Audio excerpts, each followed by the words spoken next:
तो आज हम केमिकल रिएक्शंस के एक सुपर इंटरेस्टिंग कॉन्सेप्ट की बात करेंगे, इक्विलिब्रियम। या नाम से लग रहा है बैलेंस, पर ये उससे कहीं ज्यादा कूल है। एक ऐसा खेल जहां रिएक्शन सिर्फ आगे नहीं, पीछे भी जाती है।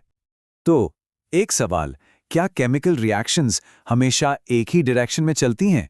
मतलब A+B मिलकर C बन गया and that's it, game over? Well, ज्यादातर हम यही सोचते हैं, है ना, एक वन वे स्ट्रीट की तरह। बट सरप्राइज, असलियत में ये एक टू वे ट्रैफिक जैसा है। ओके, तो चलिए इस इक्विलिब्रियम का फंडा आखिर है क्या, इसे समझते हैं। सोचो, एक ऐसी स्टेज जहां रिएक्शन जितनी तेजी से आगे जा रही है, बिल्कुल उतनी ही तेजी से पीछे भी आ रही है।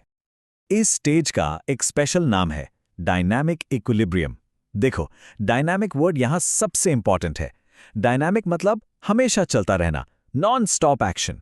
बाहर से देखने पर लगेगा कि सब रुक गया है, सब शांत है, बट अंदर मॉलिक्यूल्स की रेस फुल स्पीड में चल रही है। आगे जाने वाली रिएक्शन की स्पीड और पीछे आने वाली रिएक्शन की स्पीड एकदम बराबर। चलो इसको एक सिंपल से एग्जाम्पल से समझें। एक पानी की बोतल लो और उसका ढक्कन बंद कर दो। अब क्या होगा? पानी इवेपोरेट होकर भाप बनेगा, राइट? और वही भाप ठंडी होकर वापस पानी बनेगी। शुरू में इवेपोरेशन फास्ट होगा, बट थोड़ी देर बाद एक पॉइंट आएगा जब जितनी तेजी से पानी भाप बन रहा है, उतनी ही तेजी से भाप पानी बन रही है। Rate of evaporation becomes equal to the rate of condensation. Bottle में वाटर लेवल चेंज नहीं होगा, पर अंदर एक्शन चालू है। बस यही है डायनामिक इक्विलिब्रियम। तो हम कैसे पहचान सकते हैं कि सिस्टम इक्विलिब्रियम में है? इसके कुछ चेक पॉइंट्स हैं। पहला, सिस्टम क्लोज्ड होना चाहिए, मतलब कुछ भी अंदर बाहर ना जा सके। दूसरा, जो आगे और पीछे वाली प्रोसेसेस हैं, उनकी स्पीड सेम होनी चाहिए। और जब ऐसा होता है तो प्रेशर, कंसंट्रेशन, कलर, ऐसी सारी चीजें कांस्टेंट हो जाती हैं, उनमें कोई बदलाव नहीं दिखता। तो ये कंडीशन डायनामिक है पर स्टेबल भी।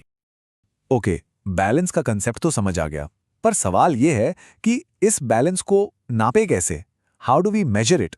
मतलब कैसे पता चलेगा कि बैलेंस प्रोडक्ट्स की तरफ ज्यादा है या रिएक्टेंट्स की तरफ? और इस नाप तोल के लिए हमारे पास एक टूल है, द इक्विलिब्रियम कांस्टेंट, जिसे हम केसी कहते हैं। टेंशन मत लो, ये बस एक नंबर है, एक सिंपल सा रेशियो जो बताता है कि इक्विलिब्रियम पर प्रोडक्ट्स कितने हैं और रिएक्टेंट्स कितने हैं। फॉर्मूला तो और भी सिंपल है, KC equals products divided by reactants, that's it. तो इस केसी नंबर से हमें क्या पता चलता है? चलो देखते हैं। अगर केसी की वैल्यू बहुत बड़ी है, मान लो 1000 से ज्यादा, तो इसका मतलब है प्रोडक्ट्स ही प्रोडक्ट्स हैं, रिएक्शन ऑलमोस्ट कंप्लीट हो चुकी है। ऑन द अदर हैंड, अगर केसी बहुत छोटा है, लेट्स से 0.001 से कम, तो आगे कुछ हुआ ही नहीं, सिर्फ रिएक्टेंट्स ही बचे हैं। और अगर वैल्यू इनके बीच में कहीं है, तो मतलब पार्टी में प्रोडक्ट्स और रिएक्टेंट्स दोनों ही आराम से मौजूद हैं। ओके, सो अब हमें बैलेंस समझ आ गया, उसे नापना भी आ गया। नेक्स्ट लॉजिकल क्वेश्चन, क्या हम इस बैलेंस को डिस्टर्ब कर सकते हैं?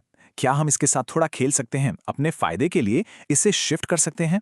And the answer is a big yes. और इसका सीक्रेट है ले शैटेलियस प्रिंसिपल। ले शैटेलियर का प्रिंसिपल बहुत सिंपल है। वो कहता है कि अगर कोई सिस्टम आराम से इक्विलिब्रियम में है और हम उसे छेड़ते हैं, उसको डिस्टर्ब करते हैं बाय चेंजिंग कंसंट्रेशन, प्रेशर और टेम्परेचर, तो सिस्टम गुस्सा हो जाएगा। वो उस चेंज को अंडू करने की कोशिश करेगा। बेसिकली सिस्टम पलटकर वार करता है टू कैंसिल द इफेक्ट। एक एग्जाम्पल देखते हैं, अमोनिया बनाने का फेमस प्रोसेस। इमेजिन करो ये रिएक्शन आराम से इक्विलिब्रियम में है। अब हम क्या करते हैं? थोड़ी और हाइड्रोजन गैस डाल देते हैं। डिस्टर्बेंस, सिस्टम का बैलेंस बिगड़ गया। अब ले शैटेलियर्स प्रिंसिपल के हिसाब से सिस्टम क्या करेगा? वो इस एक्स्ट्रा हाइड्रोजन को खत्म करने की कोशिश करेगा। कैसे? आगे बढ़कर रिएक्शन आगे की तरफ शिफ्ट हो जाएगी, एक्स्ट्रा हाइड्रोजन को यूज करेगी और रिजल्ट में हमें और ज्यादा अमोनिया मिलेगा। सी, हमने बैलेंस को मैनिपुलेट कर लिया। और ये सिर्फ कॉन्सेंट्रेशन के साथ नहीं होता, प्रेशर और टेम्परेचर से भी खेल सकते हैं। सिंपल रूल है, प्रेशर बढ़ाओगे तो रिएक्शन उस तरफ भागेगी जिधर गैस के मॉलिक्यूल्स कम हैं। और टेम्परेचर? वेल, अगर रिएक्शन हीट दे रही है यानी एक्सोथर्मिक है, और हम उसे और हीट दे देंगे तो वो पीछे चली जाएगी। Simple as that. ओके, अभी तक हमने जनरल केमिकल इक्विलिब्रियम की बात की। अब गियर शिफ्ट करते हैं और एक स्पेशल केस पर आते हैं, जब इक्विलिब्रियम पानी के अंदर आयंस के बीच हो। यहां से शुरू होती है कहानी आयोनिक इक्विलिब्रियम की। तो एसिड्स और बेसिस होते क्या हैं? एक सुपर सिंपल डेफिनेशन है ब्रॉन्स्टेड-लाउरी की। एसिड मतलब प्रोटॉन डोनर जो H+ आयन दे दे, और बेस प्रोटॉन एक्सेप्टर जो H+ आयन ले ले। बस एक देने वाला एक लेने वाला। जैसे HCl पानी में जाते ही अपना H+ डोनेट कर देता है तो वो एसिड है, और अमोनिया पानी से H+ ले लेता है तो वो बेस है। सिंपल। अब एक अमेजिंग फैक्ट पता है, प्योर पानी जो हम पीते हैं वो भी आपस में रिएक्शन करता है।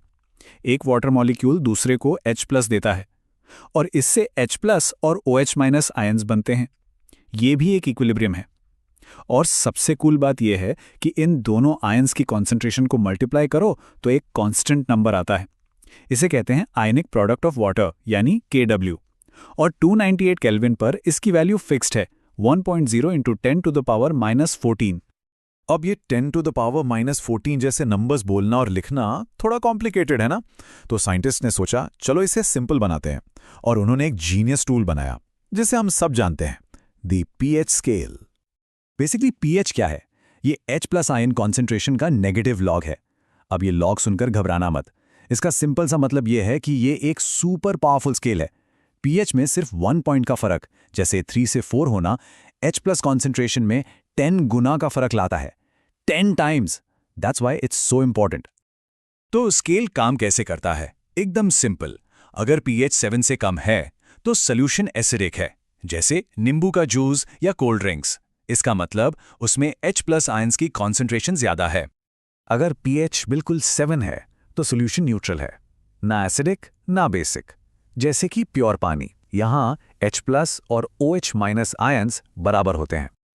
और अगर pH 7 से ज्यादा हो जाए तो सोल्यूशन हो जाता है बेसिक या अल्कलाइन, जैसे वॉशिंग सोडा या मिल्क ऑफ मैग्नीशिया। यहाँ OH- आयंस H+ से ज्यादा होते हैं। तो इक्विलिब्रियम ये सिर्फ एक चैप्टर नहीं बल्कि हर जगह है। एक आखिरी सवाल, जरा सोचिए इस बारे में। हमारे ब्लड का pH पता है कितना होता है? अराउंड 7.4, एक बहुत ही टाइट रेंज में। ये एक सुपर डेलिकेट इक्विलिब्रियम है जिसे हमारी बॉडी मेंटेन करती है।